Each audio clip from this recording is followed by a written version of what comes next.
Biloko, théâtre, politique, musique. Bonsoir chez vous, bienvenue à cette émission, Rendez-vous des stars, votre émission. Merci à vous toutes et tous qui continuent à nous faire confiance, qui continuent à nous suivre partout. Nous sommes sur la 10e Rue Télévision tous les samedis à 21h et le mardi, nous sommes rediffusés à partir de 16h. Et vous qui nous suivez en ligne sur YouTube, suivez-nous sur Congo H24 TV tous les jours et vous aurez bien un menu adapté à vos goûts. Commençons par suivre cette rubrique qu'on appelle Portrait.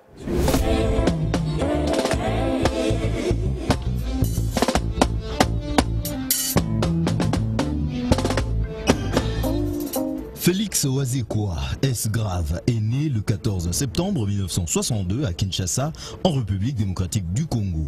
C'est un artiste musicien et parolier congolais, mieux connu dans l'ombre de la classe musicale congolaise, grâce notamment à ses collaborations avec Papa Wemba et Koffi Olomide, pour qui les talents de l'écriture de Félix est indéniable. En 1993, alors qu'il venait d'écrire une chanson pour Papa Wemba, celui-ci va lui suggérer pour la première fois de chanter ses propres chansons. Il a commencé l'apprentissage de la musique dans les années 82-83 dans le groupe Kinverso, issu de la commune de Matete à Kinshasa en République démocratique du Congo. En 1985, il se rend en Europe pour ses études et il suit des cours de sciences économiques à Paris. En 1990, il commence une étroite collaboration avec d'autres musiciens en tant que parolier. C'est ainsi qu'entre 1991 et 1993, il travaille avec Koffi Olomide sur les albums haut de gamme Coët, Rive Gauche et Noblesse Oblige. De 1993 à 1995, il collabore avec Papa Wemba sur les albums Foridol et Pole Position. Il va également travailler avec d'autres artistes et groupes tels que Soukous Star, Damien Aziwa, Jeffar Lukombo, Bibi Dance, Duc Hérode. Ses premiers albums séduire un large public congolais amoureux de textes lourds et profonds. Après des critiques acerbes de la part d'un public majoritairement conquis par le rythme endiablé de Ndombolo, c'est ainsi qu'à partir de 2001, l'année de sortie de son album Signature, que le Mukwa Bongo, l'os du cerveau, va ajouter un autre registre et s'imposera jusqu'à présent parmi les meilleurs artistes de cette variété de la musique congolaise. Étant parolier, il introduit l'idée du verbe dans la chanson. Le verbe est un aphorisme, une réflexion propre à l'artiste qu'il lance dans la chanson en lieu et place de se référer à un proverbe déjà existant. Ainsi, un verbe devient proverbe dès qu'il devient célèbre dans l'usage populaire. Il compte plusieurs albums à son actif, à savoir Tétagramme, Yahweh en 1995, Pauvre Mai en 1997, Bonjour Monsieur 1998, Sponsor 1999, Signature 2001, Yonani 2002 et après en 2004, Fomutu Moroboye 2005, Que demande le peuple 2008, La chèvre de Monsieur Séguin 2009, Mémoire Yanzambe 2010, Olemain 2011, Adamou Naeva 2013, I Love You en 2015. Aujourd'hui, il est l'invité de Blaise Wanga.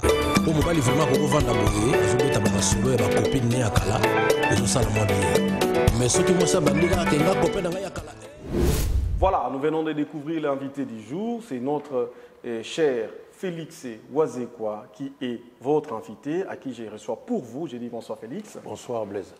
Voilà, d'habitude notre émission est réalisée en lingala, mais pour des millions de fans qui aiment la culture, qui aiment Félix Wazekwa, j'aimerais profiter dans le cadre de cette émission d'entrer des jets, de leur donner le résumé de vos activités pour les fixer par rapport à votre agenda. Qu'est-ce que les gens en résumé peuvent retenir par rapport à vos activités, par rapport à votre agenda, dont les fans qui ne comprennent pas les lingala, brièvement en français, ça me fera énormément plaisir. Oui. Merci de me faire penser à mes fans qui ne parlent pas les lingala, voilà. Bien que l'émission sera en lingala. Mais je voulais juste d'abord vous remercier, en tout cas pour tout ce que vous faites pour me soutenir, par des messages. Par moments, je mets des éléments en lingala, en ligne, et il y en a qui me demandent qu'est-ce que vous dites finalement. Et il arrive que je puisse vous faire des résumés, des choses comme ça. Des traduire pour eux. Oui, les traduire un peu pour eux. Voilà. merci. Je suis très content de votre soutien à partir des îles de Mayotte, à partir des États-Unis, à partir du Canada, partout dans le monde, là où vous êtes, vous qui me soutenez, je vous dis merci. L'actualité est que nous sommes actuellement en train de préparer la sortie de nos 2 singles qui vont sortir. Kilelo, qui s'appelle Kilelo. Kilelo en lingala, c'est-à-dire ce qui s'est fait aujourd'hui. Oui, à la mode. Hein, ce qui est à la mode, quoi, à la page, quoi. Kilelo. Et puis Miliki. Miliki, c'est le lait. Hein, le lait, en tout cas pour tous les vivants, nous sommes passés par là. Même si on n'a pas eu le sein de sa mère, mais au moins on a eu les biberons. Hein. Donc nous sommes tous passés par les laits. Et c'est une chanson qui s'appelle Miliki, donc les laits. Et puis après ça, évidemment, nous sommes en train de préparer notre concert du 23 octobre de cette année à Lyon, qui est une ville française. Et c'est là où nous allons encore faire un peu comme à l'Olympia. Et à l'occasion, tu invites tes mélomanes, les gens qui apprécient ta touche dans ce monde musical. Déjà, si vous rentrez sur le net, vous tapez Félix Oisé, l'Olympia de Paris, vous allez déjà voir ce que Cultura Pays Vie et moi-même pouvons produire sur scène. Moi, je me définis comme un artiste du live. Parce qu'en studio, on peut vous aider, voilà, on peut vous expliquer, on peut même mettre des autotune, on peut mettre beaucoup de choses pour vous aider. Mais en live, c'est vous qui dansez, c'est vous qui faites le nécessaire. Là, il n'y a pas de doublure, on n'est pas au cinéma. Donc, c'est vous. Et j'aime beaucoup ces instants-là parce que c'est là où on peut prouver qu'on est un artiste. Donc, je vous invite à ce concert du 23 octobre à Lyon. Les billets sont déjà en vente. Et voilà, je remercie la société Double S Prod, qui est dirigée par M. Serge Simba. Donc voilà, on est déjà là avec cette organisation. Et je pense que le groupe pourra être là au mois d'octobre. Parce que cette fois-ci, ce n'est pas comme je fais à l'Olympia. Je ne vais pas venir 1 mois, 2 mois à l'avance. Okay. Parce que ça va nous obliger à faire des répétitions sur place en France. Et à chaque fois, je sais comment ça se passe. Il y a la prise en charge. Voilà. Nous, l'orchestre viendra ici au mois d'octobre. Donc on est là 2 semaines en avance. Voilà. Et puis, il y a ce concert-là. Merci beaucoup. Toujours pour avoir le produit de votre artiste, donc en l'occurrence moi. Donc vous entrez sur YouTube, Félix Oisé officiel. C'est là d'ailleurs où il y aura les clips, les deux singles qui sortent. Et puis, soit vous entrez sur Cultura Pays Vie News. C'est là où il y a les news de Cultura, donc du groupe, de mon groupe en fait. C'est là où il y a les activités, etc. Merci beaucoup à tous ceux qui ne comprennent pas les lingala, mais qui font cet effort-là, voilà, de me suivre. Et ça touche énormément. Mais faites-vous traduire ce que j'ai dit dans des chansons. Voilà. Je pense qu'il y a une certaine profondeur que vous devez découvrir. Faites-vous traduire les chansons. Et j'ai aussi produit un livre qui s'appelle Les petits bonbons de la sagesse. Actuellement, c'est traduit en anglais. Nous sommes en train de faire maintenant des relectures pour que ça soit nickel. Et après, le produit sortira dans les livres en anglais. Super. Donc voilà, c'était juste pour faciliter à nos amis, les mélomanes, les fans de l'artiste, qui ne comprennent pas les lingala, parce que l'émission est réalisée en lingala, comme nos chansons également sont exécutées en lingala. Donc voilà. Et déjà pour clôturer cette page par rapport aux fans qui ne comprennent pas les lingala, comme on a bien mentionné tantôt, pardon, voulais-je dire. Félix, vous parlez d'un concert dans quelques mois, au mois d'octobre. Mais déjà, des professions, vous êtes un concertiste. Un concertiste, c'est-à-dire quelqu'un qui joue au concert et tout. Vous livrez des concerts comme étant artiste. Étant un concertiste, après cette longue durée de crise, d'inactivité, et il y a un concert qui s'annonce au mois d'octobre. Est-ce que vous avez le même sensation, voulais-je dire, comme d'hab, ou vous avez un peu de la flemme, par exemple? Oui, bon, évidemment, c'est... je veux dire, au niveau où j'évolue, c'est un peu comme pour les acteurs ou les footballeurs de grand niveau. Donc, j'ai des astuces pour essayer, pas garder le même niveau, mais à peu près. Continuer les exercices, continuer à pratiquer. Voilà, ça me retient, j'ai arrêté un peu cette chaleur-là. Donc, dans 1 semaine ou 2 semaines, je peux faire un grand concert. Okay. Mais il faudra d'abord beaucoup de préparation. C'est pourquoi, c'est pourquoi j'ai mentionné... Voilà, c'est pourquoi je serai obligé, avant le mois d'octobre, donc je serai les répétitions. je serai à Kinshasa pour faire des répétitions. Ah d'accord, finalement, carrément. Oui, je serai à Kinshasa pour faire des répétitions. Voilà, il faut qu'on se mette d'accord sur beaucoup de choses. Voilà, merci Félix Oisé Kwaka Obenga Monstre. Parlons des concerts parce qu'évidemment, nous allons devoir vous proposer juste un extrait pour vous mettre l'eau dans la bouche par rapport à cet événement qui s'annonce au mois d'octobre. Commençons par suivre un extrait de l'Olympia qui nous fera du bien et vous fera également du bien et ça nous donnera une idée par rapport à ce qui nous attend. C'est que nous prépare l'artiste et les experts de Cultura PIV.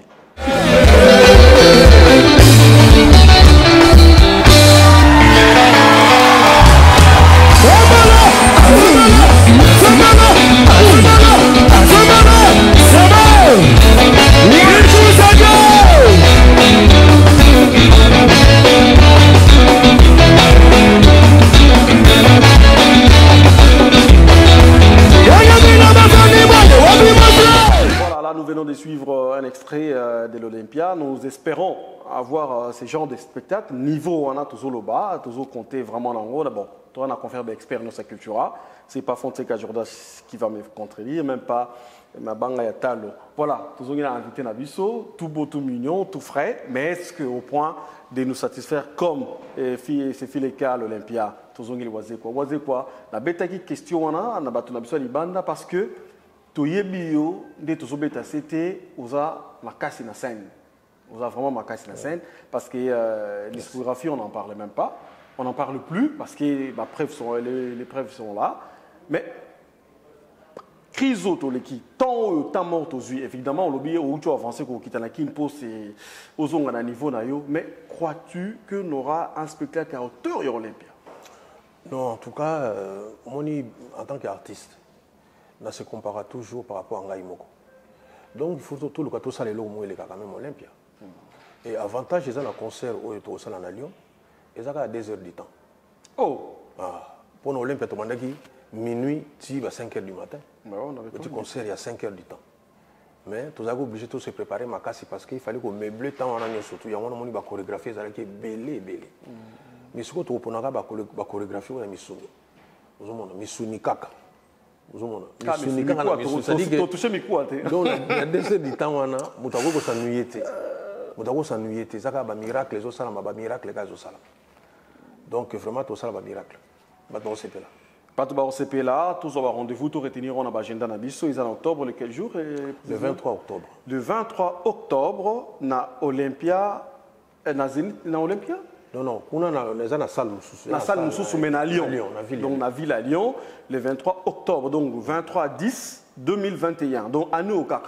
Donc, miracle classique. On a un spectacle à Missouni. Donc, il y a laté. Donc, il y a Missouni, quoi. Donc, on s'appelle la Makassi. Tous les Félix José, quoi. Albert sur le soleil à Cultura, le 23 octobre 2021 à Lyon. Tous les Cultura pays. Oui. Les loyaux pays, s'il faut donner note à Cultura en tant qu'orchestre, parmi les orchestres à Congo, on peut savoir note. On peut savoir note. Note. Oh, les lots, bon, moni, ça aura toujours ma bé comme il là. On préféré note wana, ba fanatique, ba pèse un fan. Tant qu'il est là, on a mis qui robima. Pour yangonde, mam to sali pendant que to zali na crise oyo, pendant que to zali na crise oyo ya Covid. Tant que robima. Oui, quand on est là, on est comme ça, mais ce qui pour ngai moko on peut ça note bien. Ah, na kolo baté peut-être boyer sur 10, to boyer sur 20. Mais tout ça likolo ya moyen dans les moyenne quoi, tout ça likolo ya to ba parce que culturel ça parmi les groupes webin ça na Congo makasi. Parmi les groupes. Oui, merci beaucoup. Mais avant Covid, il faut l'avouer, moi baisse kotaki. Tu dis pourquoi to lo ba na boyer et puis tu on a des détails nyonso. Il y a tout na qui note nyoko pe sa culture parce que à partir, il y a explication dans le critique, niveau relevé sur le level de la culture. Oui. Donc avant Covid, tout le monde a dit non, peut-être on va évoquer peut-être départ, recrutement. Non. Même pas. Non. Avant Covid, départ, moi, salamité. Avant Covid, départ, moi, salamité. Blaise dans le bar, les camos souvent. Moto na banga la culture, ça va en donc, on a un départ de salami. Oh, mais où est-ce que non, et puis, on a fait ça. Non, on a bouger qui ezakaka et qui comment ezaki place bon et te déplacer en place mais ezaka et kokaka moni yangona donc c'est-à-dire que dans ngai naza na chance moko yangona lobaka ke nazo passer carrière moko musicale na first class zomona dans naza économique te naza na wenzete comment ça naza pena na tribune pena donc moni tant ba match beta ka place bateau bateau pena net par exemple président de la République la Roya net na ba stade de Martyrs place président ko fan nga siko na sa carrière dans la musicale bongo. Comment? Explique-toi. C'est-à-dire Alexandre très bien. Alexandre na neti nga par exemple le comment le la musicien za mandian. Na mandia ba tout. Zomona na mandia ti. Et puis bateau yo ba mandia ba on a kini. So ba talibé ba mona oui effectivement ya yakate. OK, ya c'est raté. Non, on a raté. Nga na mandia pa nzambe. Wala mna na koma mandia on s'arrête. On na na émission butalenga na mandia pa nzamba zate. Donc on a mandia pa nzambe. Nzambe na pesa ngai. Oh, nous avons besoin. Voilà. Donc, les alités que dans raisonner dans bimila mutu boy. Neti na yo ka mingi omona le musu mutu soka kufi. Omona batu bayil biso be bembe wana. Bazolo ba tokobosa na ote ndenge vraiment ke yibo yeba ke otikali libela na mitema na biso. Mais yo mo po kufa atikala libela ndenge ni. Mutu atikala libela yo mo so kufa. Donc on a dit moi atikala libela zate. Donc atikali en attendant kufa. Donc atikala motema na avant na kufa. Avant na kufa. Il faut pas si ça phrase en c'est ça bien. Buru mo ke bimagi bo ndeti ngada ya kufi. Siko tanga sale le mana binga ngana kufa pa pa bate. Et ça lui bien. Abi non non ngada ya pa pa bate. Donc ça dit que ya kufa pa pa bate. Donc ça dit que faut alika mo grave pas kufa. Maintenant est comité. Donc luxe au photo le en avis alika ya santé. Moni ya ono moni na que demande le peuple na yebaki. Peuple azo senga nini? Kolia, komela, kolata, bana bazwa kwa son et bana batangaka. Soit on les allait pour la ligne. Pendant qu'on continue, vous allez vivre. Oui, tant vous allez à tabacher un cercueil en or, ça ne veut rien dire. Donc tout ça là projet pour la liwate. Ça les habitants bien pour les habitants moko. Tout ça là projet, tout ça là bon moi. Donc il y a un tant on a vivant, on a remercié Jéhovah parce qu'on a dit que enfin, mon milliardaire monsieur Bakei. Félix Wazekwa, Izina Makanisi. Pourquoi Izina Makanisi? Oui, Izina Makanisi parce que, en fait, Nazana Makanisi sur le sujet belé. Moni tant que tu monsieur Google parce que les lots, on soit la recherche à l'orgaming na Google. Et ça va combo moko. Ça dit que Nazon di Mayango. Pourquoi? Parce que ils ont correspondre effectivement nangai. Tala mutu mobimba. Par exemple, les camarades nanga pena donc les timikolo ezalaki Papa Lutumba. Vous voyez Papa Lutumba ça usine hein. Après usine mobimba wana. Il y a un district. Un district tout dans la FCD de faté. Ministère. Vous monde de makanisi. Siko master na yo. Papa na yo, master na yo, collègue na yo a musala. Ayaka na ndako. Tolier, ngana kepa na ipe na lié. Donc c'est à dire que moni o mutu lokola papa tabulei usine ya kosakana te. Souvent, on a un makanisi. Papa Taboulei, a la usine ya musique na biso. Il faut le barali kambo le mususu to le barango. Banda Congo banda. Banda nga na koma conscient. Na ebité. Ti lelo na ba mission to sali vivant. Nanu mutu mo asali kati ya makambo Taboulei asa na musique te. Et puis au ba ngai na ndenge nini parce que ya salaki Alexa déjà 50 ans de musique. Yo so Alexis 50 ans même ya vie na yo. Le musu na noté. Donc c'est Taboulei. Et donc, il a écrit plus de 3000 chansons. Non, c'est grave. Plus de 3000 chansons. Et puis, quelles chansons? Toujours le Olympia. Moutafongola qui s'alloue na africain. Yé. Donc, africain, il bosse à Olympia. Yé. Na ba série, on a Bruno Cocatrix, baza vivant. Mukolo Olympia. So, on a comme Bruno Cocatrix. Ah, monte. Azala qui monte. Akufa. Il y a bêta na ba période. Donc, ça dit, à Salama Kamomoko, pour le nom, comment yoka. On a un moto liboso, ngaine moto na saliboye. Pardon, tout tika phrase wana, tout ça ba historien te. D'ailleurs, tout ngana sope ko tanga te, oyeba neni ko za moto liboso. Donc, faut que vana nier, faut que ça humble. Parce que yo quand ça ndeti loba ke mbala liboso ngai moko na salaboye, na vie na yo. Na vie na yo. Na vie na yo moko, na vie abatu yo. Yo ebi histoire, otanga d'abord. Otanga na oti. Bakomingo yebi na ote ya vie ote nga mutali boso na sali yo mutali boso net côté ni parce que photo e bango bato basala boso ba yemba Bercy la beta Bercy peut-être mais ce qui est lelo, Bercy par exemple, est commis sale. Est-ce que Taboulay a pour la période où on est allé au Olympia? Donc, tout le monde a combo à salle, tout ça, la représentation est minée, ils ont représenté Mokili. Voilà, donc tout est là où il est là, il a des qui sa musique na biso. Surtout que moi, je suis un artiste ya munene, mais je suis un sana likamo ya muke. Ozomona, moto déjà lié à misuni, lié à biloko ya bien. Mon comme ça, je suis un peu aller makelele. Donc je pense que c'est pas bon. Tout tika la pena donc, tout garde à air moko. Moi,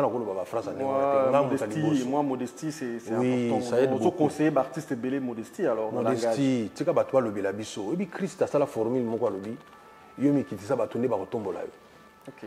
Na bien so déjà yo mo so mi tombo le so ba toi tombo le so côté ni. Yo mo de so tombo déjà. Parce qu'apparemment il est prophète chez lui donc vaut mieux anticiper les choses, voilà. Non. Beaucoup anticiper ni ngona te. Oyi ba toi la biso. Na sali ba répétition belé, na beti ba concert. La talinga na obité. Muto ebo beta balete mais ayebi neni vrai jour beta. Moni. Muto ayebi ko yemba te, ayebi neni vrai chanteur ayemba. Muto mo pena ayebi même ndeba beta maboko te, ayebi ko bina te, mais ayebi soke obina bien te. Yo ko banete ko boko yo mo bita te, alba tenga na ayebi te mais na yebi bato babina bien de babina. Yo bin mabe. Ayebi so bongo. Ramona Jordan, c'est beau beta balete mais nenga critique Cristiano Ronaldo. Voilà. Fonseca. Bonjour mon dans un stade. Match mo boka na kala mingi tawa kamanyola. Na côté stade. Oyebi ke type mo vana ila simana ngai et type wana fa. Asikisanga mabe. Oka ba kambo, yaki match à Léopard. Oka kambo Cédric a vu ballon. Cédric. Oka type wana pecho so beta ndenge mo ga na ngai. Ah oui, Cédric va comme mettre le nez. Abido Pecho, donc textuellement, oh, donc c'est pour dire qu'il y a un danger. Vous comprenez? Donc, quand vous avez geste bien, donc, n'est-ce pas un sala. Oh, il y a un mot moi, c'est tout ce qui est à plaisir aux anayo parce qu'il y a un auteur-penseur. Donc, dès que vous avez évolué, vous avez parce que ce n'est pas facile il y a Rosario en plein Paris. Oui. Et je signale qu'aux en plein studio, oui. Parce que s'il se touche à Souka, pour tous double single c'est la public nayo. Mais nako landa ba news ya cultura na site ya cultura to rappeler sous batou to kota ki to ba news. Mais news moko to koti to zui et déranger biso moké. Tango pesi news ya olobi contenu à vitesse actuelle ya ki lelo. Et histoire il y a album Abou Pia na cultura. Oui. Et banque ça ebisonan. Il y a un toba iso toye o expliquer nanango bien parce que l'artiste est au bazo ya na cultura pour basa la carrière informer au lelo que album Abou Pia alors que les artistes ba esperaka batia ba œuvre na bango mais pour batia yango peut-être malamoko ebelé ezaka ba album. Mais dire aujourd'hui que Abou Pia est comme il a ba single au bangate ma départ en casquette par rapport à une nouvelle chose mal comprise. Il y a un aya qui ou expliquer non tout comprendre formule en bien. Oui, c'est-à-dire que formule les ali boye. D'abord vous avez nganga usine à Makanisi. Merci. C'est-à-dire que ce que loko est bimi na usine to J ou salami na usine. Yo ko sala J nanda ko no le ka usine te. Donc usine donc il raisonner déjà bien. Ndenge zawana. C'est-à-dire système on a na lubiza pona nini. Ezali nous avons constaté, article 23 par exemple, ils en ont 25 titres. Oui. Mais il est là, tous les 9 clips. Oui, salam. Dernier clip, il y a un bébé à 53 ans, Nzimbo, il y a Fleury Fleur, il y a un Zali Lelo, Ekotaki Lelo, Ekotaki il n'y a pas longtemps, comme 9e clip. Donc, sur 23. Sur 25 chansons. Sur 25 chansons de Boutske, on a 11 chansons, il a réalisé ma clip. Non, 16, plus que ça. 16 chansons, pardon. 16. Après une année, il a sorti l'album. Donné la clip dans le Banokita. Il y a un album qui non. Vaut mieux tout ça la bouille. Soit tu bimis Nzembo, tu bimis un abysse sur la single. La single, on a eu un peu belé. Nous le par rapport à la jeune. Oui, au coup de ça, on a arrangé. Je suis un moi, par exemple, 25 ans. On le dit que il artiste au bimis album dans 4 ans. Donc, comme on a 29 ans pour bimis album, nous avons un bosso. Or, avec le système, il y a un single.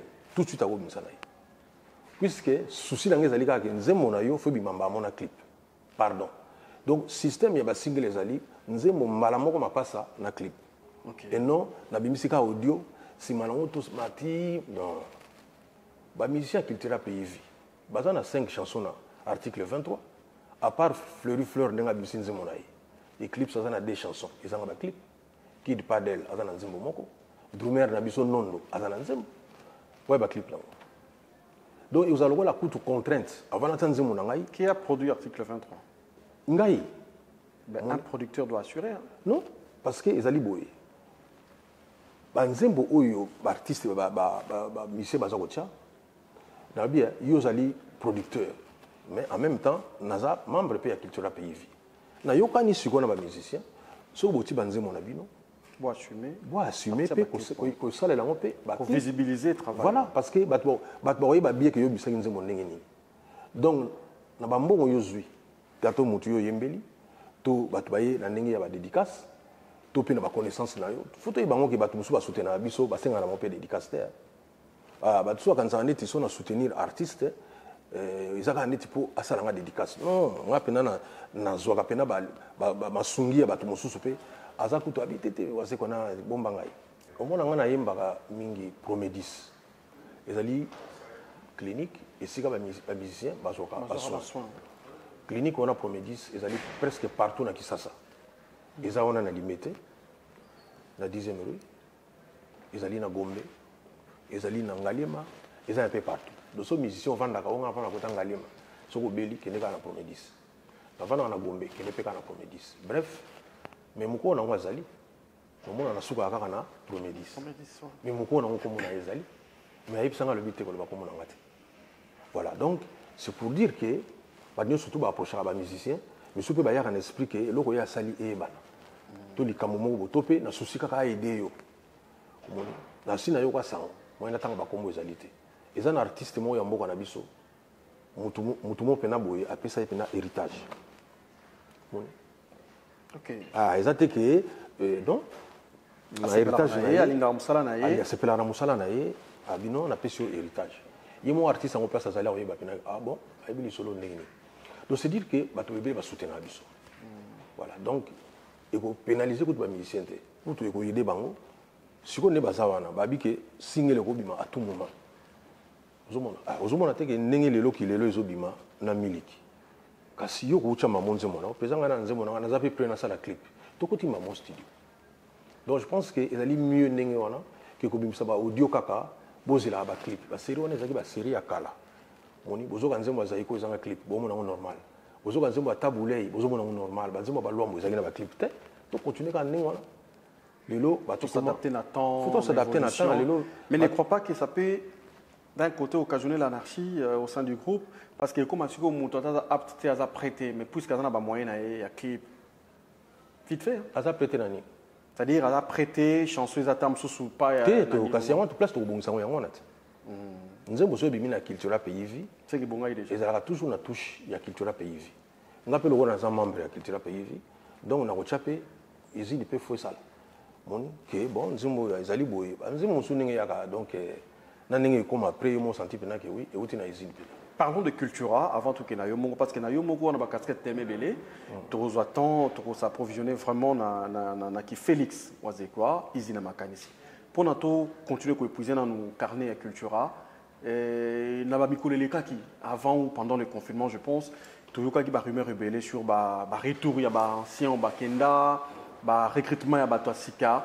Qu'est-ce qu'on peut retenir Lilo na makamuno sotoyokaki? Y a-t-il des noms connus au Evra na Cultura oyo au confirmé retour na Cultura ou bien ce n'était que de rumeurs? Non, ça dit que batuba yebake soki olonga ki na volonté na yo moko na Cultura pays vie. En tout cas moi aux on assurer ça. Moni moi puis nous on appelé ça. Donc bateau tout balongwa na volonté na yebi ki balongwa na volonté na bango moko. En tout cas, retour les causes à la tête. Sinon, tu as se contredire dans mon coup. Pour le bas déjà. Ce que moi, c'est à bouillir moko. Si ma commande a besoin à son c'est qu'à besoin de l'eau. Bon, à quoi besoin n'a pas que ah mobile n'a pas gagné bien. Place n'a qu'une monnaie simbité. Monnaie hein. À quoi besoin n'a pas n'importe mais à quoi le papier ah. Mon toit avant qu'il ne fallait pas si c'est bon on a. ou bien moto avant na kene plein fana boma ye ah lokola na nzambe te na yebi na ngate lo nyozo zongela bala muka tusuka ka ndeto ka bona ki wana ah tusuka ka ndenge wana moni tout à l'heure nazaki na yuka buku na voiture tozo ya na yebisenga biyu soki nyama moko amatelo na loboko oyebi bien te c'est-à-dire que on va se poser la question il y a fani kana loboko nozo tuna odi nango nyama oyo ko sala te okolongola ye na no chepe meni sima na ngonde okolo se poser la question voilà et loko emateli yo avant et tout bayo le monsieur atiaka venin moko mutakufi donc tant que loko moni mabe emateli yo c'est-à-dire que ngai na lobaka boy cours ya séparation il fallait la parmi ma matière ba pesa bato à école primaire faut boy ba ko kabona na bato moni na vito bala na bala na te ba mabala kutu ba kabona ni surtout na mokili za séparation oboti bana tant ach na bango opusana au kabona ba faut kabona ba elite ke nga bana wana linga mingi mutabala kutu te tout ça la na bino tala bino kabona moi sikuta bomba zemi mais après ne veut pas faut ba kabona zemi wana donc souka nango donc to vie ezali kaka séparation type mona mutu akufi bino pe kotikalisa na Bénédicte Mwaka donc donc on a lobi vie ezali kokutana na kokabwana parce que foto yeba kokabwana pe mutu po akenda yemuko ou akenda ba raison boy mais après un moment après remise en question période où ils avaient réflexion tu crois au changement mutu pas pour changer non? Oui alors changer les bateaux mosusu au changer les sous qui te payer vite on est dans principe alors que c'est net ça la constitution comprendre changer les bateaux mosusu. Parlons de ça, parlons du changement des mentalités, des humeurs et tout. Ils ont signé dans l'histoire, il y a la musique congolaise. Changement moro vantaki en et heureusement chacun peut à l'épreuve. Dans la proposition image moro, parlons de changement. Oui. Dans nos images où c'est la seule lecture après par rapport à développement tout ça là par rapport au changement. Arnold Besson, les magiciens, propose-nous cet élément, parlons du changement, revenons, faisons un petit voyage dans le passé. Image.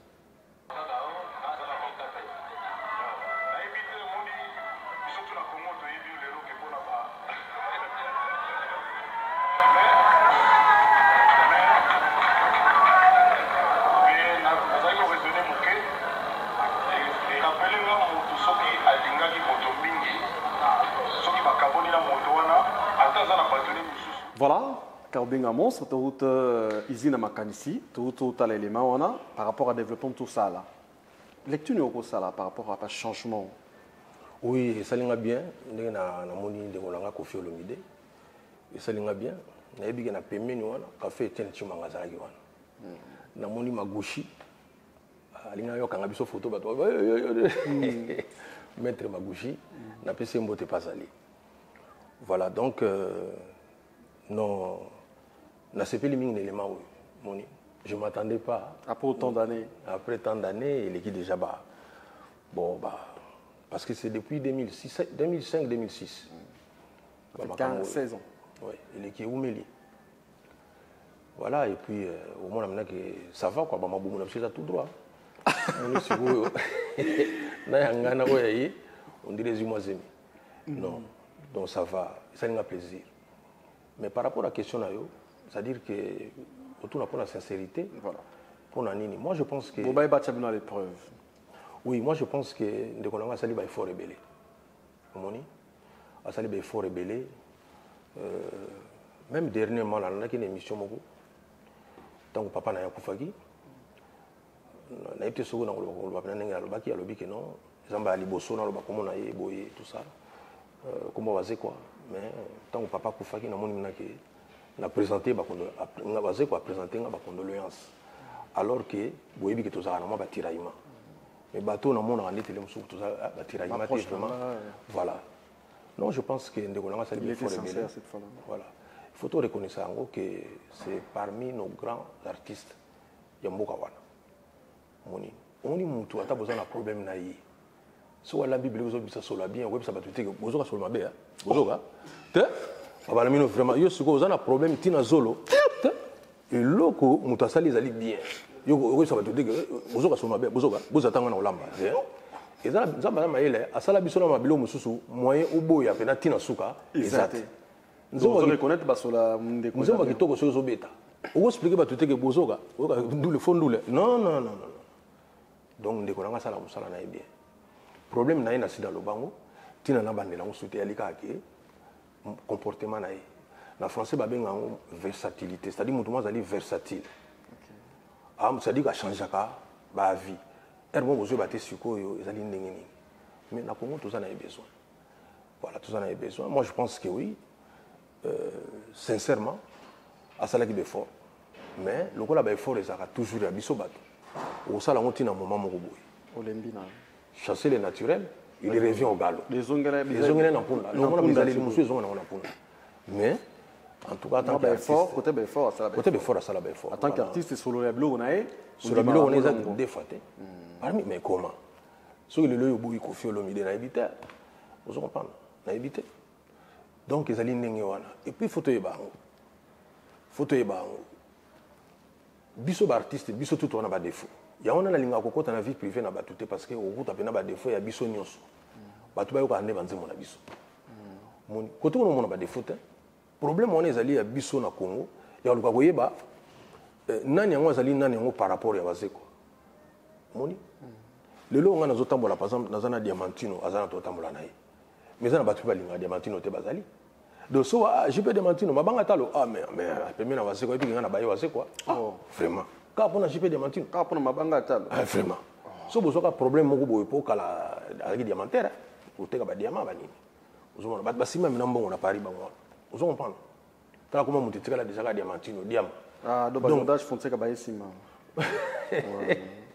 il y a ça mutu ba série peut donc avant que ba tchacho mbala donc ozo comprendre donc sikoyo batanenge wana so boyela libanga moko boye to kamo ya diamant boye ocha tina compte na ngai ne rentrons pas dans la vie privée des artistes ngai na ko juger Koffi Olomide to artiste mususu na livraison na ye moni ça linze moment à sika Natalia mona oui et ça bien même et la penga li solo boye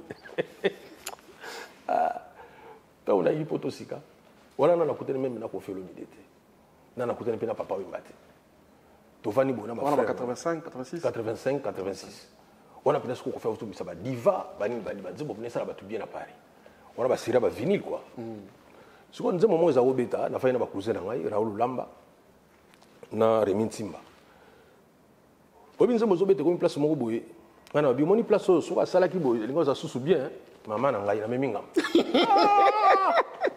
nzembo Koffi so ba fasa ndenge nini taba skive do sali ba se kanga na ndenge mo sadike comment yo golwa o pesa idée dans nzembo Koffi yipsa biso non il fallait ça ndenge nini na biso na bemba ngambu mugo wana nganda te na nganda to na pale te wana na biso to kina cité universitaire ok na université ba so na cité universitaire o bemi ngam ba fan na baza wana yo mo ko jelo wa mettre na expliquer non il fallait ça ndenge nini donc e ko biso so bovandi yesa biso ndeti place na Koffi voilà na bemba ngambu mugo na bi donc on va donc c'est qu'on peut corriger génie et puis c'est un génie ouais donc on dit que non défaté mais mon koloba mona isiko ke na sibi cousin nga Raoul Lamba na ye wana Koffi souvent na kota Buzenval to fongoli to koti amoni bina ke accompagne bina ke non moto li kamba loba jour wana raison mais on jongo ba ko perendini album ya ko eti rive gauche bimi abona pe parmi ba remerciement moni ba kubi comme on ngai donc moto li kamba loba jour wana ayebi donc tu as corrigé formule la sauce wana à cordon bleu donc ay ngapena bina ngolamba ozomona mais bon ils ali solo kaka c'est mais normal et ça la rabattu bien et ça la biso bien et sous ba reconnaissance on a lobby et puis na benga kayo auteur penseur merci si qu'on a ngana yeba ton sens de formule sens non ya formule ton sens de la formule hein de formule araba verbe na yo pour certains ils qualifient ça de magie de magique. Ok. Yomoko de toi, yomo mona ango ezadon ou aux autres régions de Bango que tu ne sauras l'expliquer au fait. Non, ils allaient don parce que je me rappelle même temps dans zaki mona moké dans zaki son azo solo na bato. Ça dit que dans zaki na ba camarade mais mingi bango ne so ba regarder par la biso. OK. Ou ba yo kanga na zoloba. ozomona do eza likamo ya obotama nango. Ah d'accord. Ozomona le musu vie na cartel ngaki na litoi. Mais pas nango so nini akosolo ne otela. Ndenge na ikala opesa ye mo ba formule. Ah na c'est bon te so okuta na yo lo baka boye sala boye donc voilà. Heureusement nga moko na zala na besoin presque otela litoi te na vie na ngai. Poni. Bon déjà aspect ça moi bien. Vous comprenez déjà ouais mais faut ça ningona parce que biso tozana barasa ba Alain Delon. Ça dit que nazana besoin vraiment otela litoi te. Aspect nga mo dizo tela litoi. OK. Rasa va aller de long. Grâce à Alain Delon. Donc on peut faire s'inscrire alors. Mais qu'est-ce que vous avez Alain Delon? Izine. Il y a déjà Alain Delon déjà. Donc Alain Delon, Doudou Tchèque Mokoto Alain Delon, yo. Donc on a besoin de litoi te ba yuka bu. C'est dit que yuka bu ce soit beti boré on habite. Donc, on comprend pourquoi Jordan Fonseca ça là il faut rebeller tena magambo. Donc rasa ba aller. Donc vraiment vraiment na remettre ensemble place wana. Et puis moi c'est linga nini. Tout mutu na mokela linga nini a s'entourer na magambo za kitoko. OK. Tant que mon mobile déjà kitoko, c'est entourage bien bani déjà. Quand on voit déjà ozolo ba susu bien. Tantôt ça sous no mama yele. Ba kitoko ngona tsi ba. Ba kitoko na kitoko. Ozomona so mona vena mutakoti na magasin lobi boluka ba biloko to ma beto kena. Ozomona ezala te. Ezala te. Donc ezala keno boluka ka biloko kitoko. Voilà. Donc à côté wana alors tant na ki mona muke déjà na so aider moi pena mukolo pena. Moni ah epa na yo pena nini yo vraiment ne to monde nini. Mais mona yo mo posa no na moi cité. Mais na logique ka ozo comprendre que mutu ndenge nza basala ye so lobi na yibo ko toucher. OK. De toujours moto vandi na pesa petit na ngamo idée na bina auto na vie so na ko sa nini par exemple so na linga mwasi na ko sa nini na ko bana ndeni yo anga na pesa idée bon idée na pe ba ko profiter na ngwa mais siko idée ngo ba na basi na bibali ba yo ka ngo siko basi ba ko mageri ba ko avertir non mais pourquoi la rampoke na bina ebo o monde so kutana mwana mwasi tu vas passer beli mo so la nezalité lo ba neka tantine na conseil mon na pesa yo a Holanda yo. Ah OK. Pour montrer l'ingati, ah montrer ça ni Cameroun c'est un conseil. Et pardon, tu connais yo kango. Conseil na boya répéter. Na boya répéter. Si ko tambo be na pemeni, yo siko ko yeba likambo yo sala. So ko na conseil ba solo. Moi conseil we bongo militoi. Mais déjà faut monter déplacer. Des blaisons bino mo vandi ba te belé. Femme mo ye wana bit tonton na conseil mon na pesa yo. Ah na sai suni. Ozomona comme crier comme crier oui ba mais na sai suni na vraiment ngai pe ngai to ke pemeni ah tonton na sepel na yo au moins teke maman c'est bon ozomona donc technique il y a bien fait déplacer mon tour ba neka lingo PC conseil. OK. Voilà, technique à bien déplacer mon tour, PC conseil token na mbangu te biso za botu ba nimbangu ba mo formule ngo koti mbangu en exécution. Tout après mission. Au moins, on a bis pour le quitter pour bien conseiller. On est film matin. Place à Dieu à Bitumba. Il y a où il est là. Moi, je pense que ça a bonheur, que ça a artiste le roi monstre. Izine, il y a Makanisi. Ils ont absorbé tout ça, comprendre que Makanisi, ils ont continué que ça a ébélé. Félix Oazé, quoi. Oui. Toi, tu as défi. Parce que déjà, tu écrivais des chansons pour les autres. C'est-à-dire, avant, au côté de la scène. Après, au coma pour toi-même. Oui. Où ça là-bas, déjà bien. Et tu es connu et tout, c'est bon. Mais, au développer casquette et écrivain, où les autres comptaient, c'est belé. Le petit bonbon de la sagesse, on se commis le confinement. En fait, tu dois comprendre, c'est quoi les défis, en fait? Les défis finaux, les amis. Non, d'abord, c'est bien la question là. D'abord, il faut pas bélo moko. Merci. Nenga na komaka. To tchango na contre musique té. Omoni parce que biso nyo so nenga nzamba sala biso, muto na muto azana likabonaye à part musique. Muto musa ko sala sa musicien, mais ayebile muso pe ko kumbale muso hélicoptère. Ah, muto musa ko sala sa musicien, mais ayebi peut-être ko c'est sanyama. Ça boucher. Ah, muso ko sala pe na ba donner muso l'électricité. Si vous avez des non, on a besoin de toute la musique, on a les sur l'électricité. Ah, on montre que finalement, la musique est comme une électricité. Et comme une non. Donc, on a la musique, on a écrivé ça dans la quantité. Donc, nous les alliés musique qui écrivaient ça, l'homme s'est développé aux années. Voilà. Donc la ligne que batba le bagay, fanatique nangai, to ba fan nanga ba le bagay no, biso artiste na biso a danger pour akoma ko livre. Té livre ça n'a rien à voir là avec la musique. Ils ont makabo musunza mapesa ngai. Ils ont défité.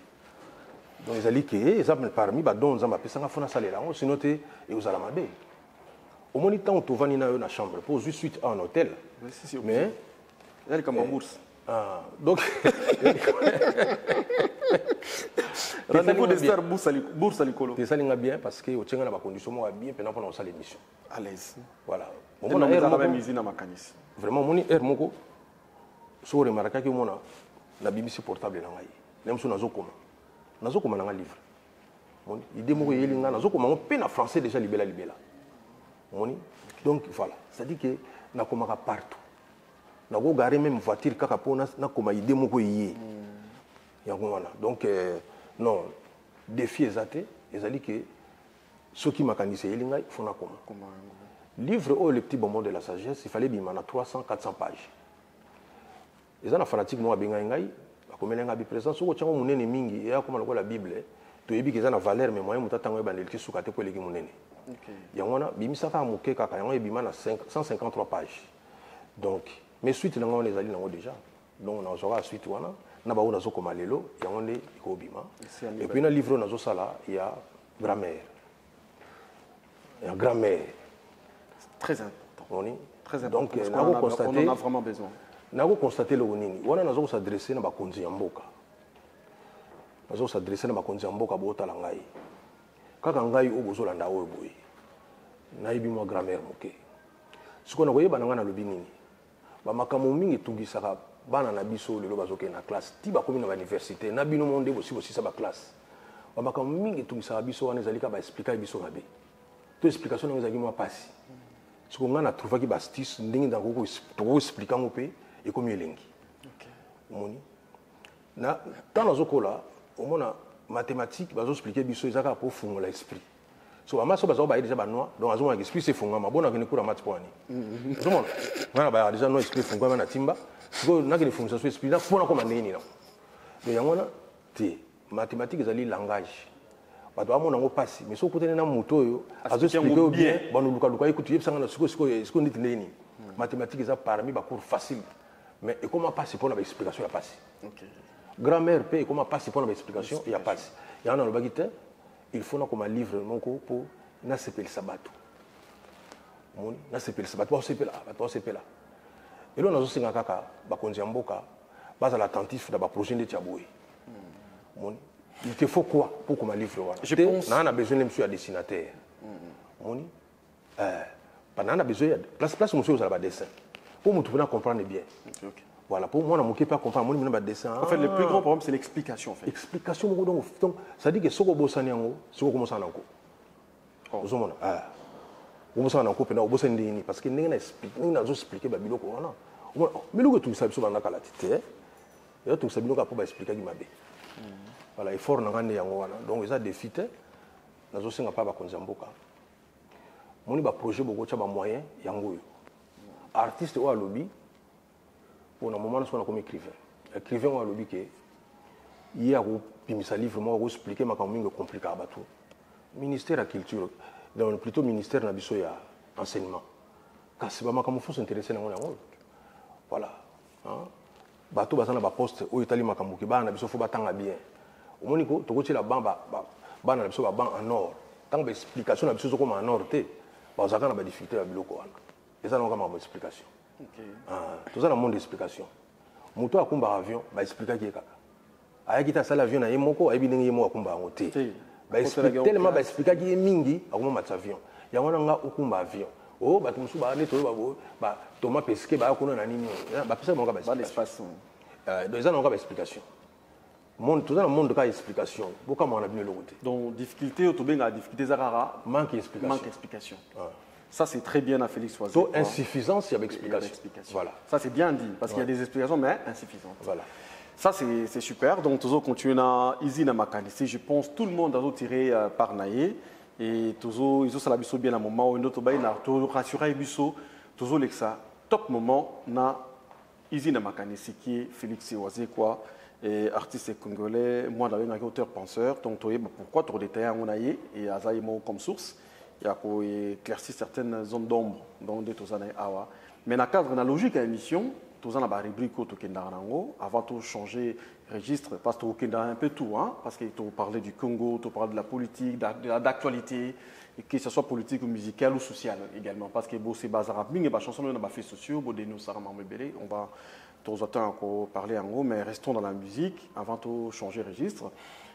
Les loyaux, dans l'émission où rendez-vous des stars, dans la version révisée de Tolobara, tu as une rubrique, entre autres, podium, où tu as pesaba primité, mais tu yebisa mutu mogo asalaka bien, tu asalaka bien, donc encouragement en fait, c'est l'esprit même il y a podium. Na kotia les loloko yopo na yo na podium monsieur ils ont la deuxième dose à vaccin, c'est-à-dire au soit première dose, au soit première dose, c'est sur le cas na podium, au soit Matissa ba meilleur artiste Michel chanteur, donc spécialement pour toi, exceptionnellement le la deuxième dose au le cas na podium, tu resenga na yo pour toi, on a confiance à connaissance, on a sens d'observation dans le monde musical. Au Matelabiso, autant que l'abisso, le meilleur artiste et musicien congolais, instrumentiste et guitariste. Et puis, on a cité le meilleur, on a connaissance, au Matelabiso, les 3 meilleurs, on a podium de tous les temps. Avant qu'il y ait un deuxième volet, il y a du moment. Ah, d'accord. Place, podium. Oui, pour la guitare, on a na rubrique pourquoi parce que le lot to le belaka mingi kaka artiste musicien anga na sala featuring na nani oyo so dinde biso to sala featuring na tabule iboye na ko sala peke makelele leki mingi bolongoli ba fenêtre bo cheka ba brique parce que donc makelele leki mingi non artiste oyo munene na sala na featuring kwa tabule na ko bossa na été mais yo na ba guitariste oui parce que tant on a beti guitare par exemple Maïka Munana a beti na guitare mais ça featuring on a beti na mutu kwa popo lipo mais ça featuring bakaye madoka bazali belé artiste ba betela ba guitare ba Burkina Faso mais le lot so pesa bango to pesi bango honneur wana ole to lo baka nani yango parce que artiste mission li ba tela ka chanteur non artiste ba chanteur te j'espère que mokolo mususu to lokapé drummer batteur quoi au pena que de tous les temps parce que jour on doit être récompensé jour on to bossa na mairie joté parce que Mary Jo personnel mais c'est vraiment c'est un jeu révolutionnaire pena auto bengaka kobina na biso ye muta yaki pena na ka ye muta yaki na ti lelo so bazula ngo ba droit elingo ça bien tana ba distribuer biman na Congo pe na mokili avec ka na partition na ye mais pour ba guitariste mboka wana Congo bon ba guitariste bazala ko la ba boane ba ko ya kala okomona ba Papa Noël oka Didi Manzeku oka Mavatiku ba Lombo Makiadi ba Manuaku oka ba Rosa dès tu viens na ngamo ba viens na suspect bongo wende pardon wana su izini bongo wende ba Samunga surtout popo lipona ba su comment on embala mi balé des fois te ba kaima dokonga ba do Congo des fois c'est-à-dire que Batouana basala, ba vie na ngai ba souzi kasea. Donc batu bazali ebele o basala mingi na musique la biso. À côté guitare. Donc né na tangi ba comme possibilité parce que tous on a ba bavo mari donc c'est-à-dire on va comme les kebele. Mais s'il faut mettre na podium numéro 1, numéro 2, numéro 3 le meilleur de tous les temps. Oui, bon ngana ko préférer exercice moins facile. To benga bango le meilleur penate mais natala artiste toujours na ba produit da ba livraison. Moto a livré biso babilo mo etikali pe génération sika ezu yango so tali na guitariste number 1 Nico Kasanda wa Mikalai Nico Kasanda wana pena donc Besongo pour ngai quoi na ba guitariste Nico Kasanda wa Mikalai de fait très bien numéro 2 bon, si on dit Papa Noël, des fois, il y a ça côté, il y a ça le coup là, c'est extra, c'est toujours, c'est extraordinaire là-bas. Corps, babilo kaningona, ça dit mailler les pénales guitare, jazz, banini, blaguité, ou talaboy. Mais si on t'a dit ce qu'on a ba livraison, na belé à ba livraison. Na outia en deuxième place, Franco Bessongo, number 2, Franco de Miyamor, Makiadi Lombo. Suko suki wanu tuano kitasuko ba moke. Wana suko to na période ba vila biso ba Roxy. Bazana tuzaina. Ba Roxy Chimpaka. Uzuko tasuko ba vila biso ba Manwaku, ba Popolipo, ba Bongo Wende, ba vila biso ba Rigo Star. Wana susu usine. Ndoki defate. Donc suko tuzali na ba livraison na Waku Pepe Feli. Troisième place, Manwaku Waku Pepe Feli. Le podium est complet. Donc, tout l'équipe Sikoyo na le podium du moment. Oui, le podium, il y a un moment où, en tout cas, bon, d'abord, na banana, on a vraiment la rôle baboué. Ngai personnellement, nazala ébloui, na ba guitariste on a zone qui tira pays. Ah, mon tolo la professeur de tournesol de polka, aujourd'hui mon tolo la Onoka Panga, bon guitariste, donc c'est-à-dire que voilà, c'est bon. Puis tu concordes? Ou tuzana elelo indice Nikei Kalonji na ebisio muluba wana aza mystique Kalonji de fait obi jour sala test na ye sala donc akota na kitira na 16 ans na 16 ans 16 ans donc azobe da sala test na ye na ba mikolo ba kobota ye aganya bango de fait donc moi na wana yeni siko mutazo simba leo ka obi ba fimbu ba kilelo ba bilo tous ozoka lelo ba Charles Chaplin. Donc, on a un indice Nikei Kalonji. Donc, et puis, non, le guitariste va se belé. Autant là, côté à Wenge, le japonais, blague zate, la flamme kapaya, le guitariste va aller Makaba, ça dit que le guitariste va aller Burkina Faso. Ça dit que non, le guitariste va aller belé, Ramazani, Olivier Chimanga. Donc ça dit que non chimangologie des fois d'ailleurs quand on a miliki abetaki na miliki miliki ezapena ki ba maile uti na Congo musu bimini na poto awa banini tout ça même professeur tournesol pe abeti na miliki donc non je pense que batuba base lanze mona miliki ba yokape chimanga voilà mais s'il faut que tu aies tout le monde na podium numéro 1 na ba jeune donc la génération Number 1, Ale Makaba Bessongo. Oui. Number 2. Il faut que la livraison, quoi. Et puis la deuxième position, la Burkina Faso. Number 2, Burkina Faso. Bon, Motomo Gamba. C'est-à-dire que type on a suspect. Type on a, c'est-à-dire que ils ont souci la livraison à Sala, non, faut ça là on a encore quoi. Donc par rapport à la livraison, nous allons battre que oyo aleki oyo. Non, non, par rapport à la livraison. Ça clair. Livraison à beti biloko ebele oyo ça là que non. Et convaincre. Et marquer. Et puis pour clôturer le podium, bon on a coach Flamme Kapaya.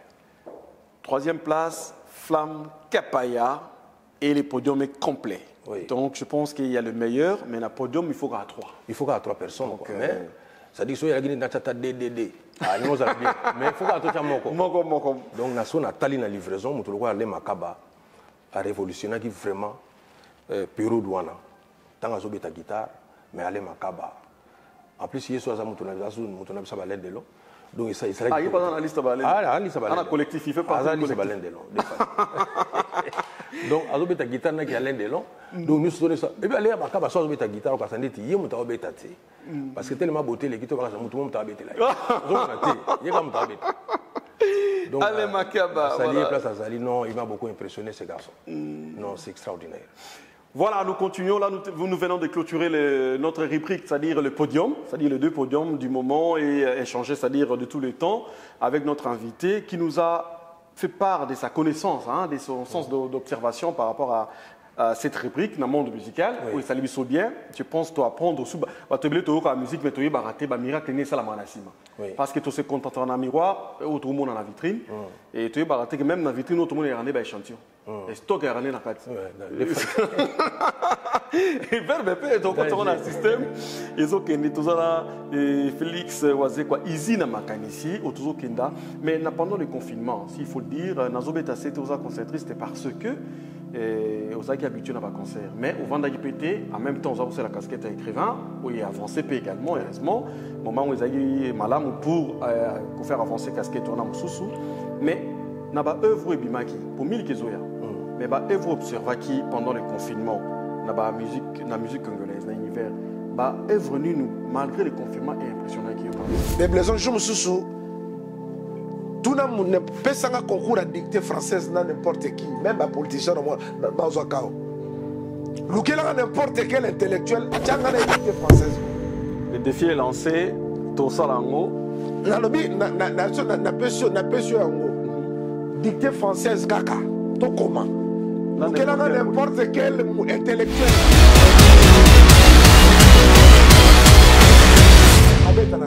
Et puis on sentira. Alain Pelafoy, c'est Kazali. D'abord, on a la fanatique. Ok. Oui. Garçon, on a pas l'accent à Gobinati. Pourtant, on a la banque aussi. Il y a un bourron pela. Pourquoi on a un petit secours à la ligne, on a un bourron pela. Est-ce que vous toujours pas dicté Alain Pela? Oui, bien, oui, bien, on a un virgule dans la France. On a l'accent déjà Alain Pela. Quand moi, Zoluka, ils ont un niveau là. C'est la liste. Oui, ça n'a pas été un examen italien. Si on peut le dire, comme on a dit, on a un artiste, tous un artiste boy, à Boussala. On a un ministre, boy, un mandataire, boy, un pasteur, boy. Voilà. Un pasteur, Bazangati. Tout le monde est un président.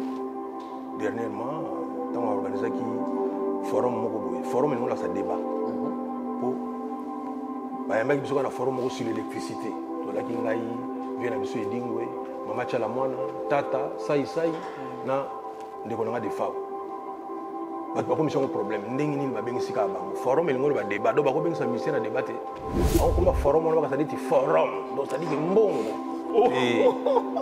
Comment les dit? Nous sommes un débat, on va comprendre. Il y a un forum. Nous sommes changés. Donc, c'est un terme qui te dérange. On a eu peine à ça, le corps a dit mais à moi, ils ont monté. Blaise, madame Moussou, c'est un bon. Il faut y aller à Moké. Quand on va monter, on va Kabazate. Comment ça? Parce qu'on a Kabila, tout même poto. Kweton dionzoto maze na mona motonini na mekana yote o. Elongi nzoto esangisa ba charme maze. So yoki ngana likambo ya nyongo, hein? To yoki ngana makambo susu. Ya motema mabe. Motema mabe. Voilà. Komela mbondo. Komela mbondo te. Mélambondo. Parce que c'est normal, c'est normal. Mais ce qui est par contre, voilà qu'on mélaté parce que dans sa ambiance. Parce qu'avec Satan, on peut tout. Satan peut ça à tout sur le stade. Satan. Mais par conséquence, Satan peut ça union surtout au Yalingi. Au Yolingi, le monde naï. Tout ça dans mon client, bébé, où a un pouvoir sur les Satan.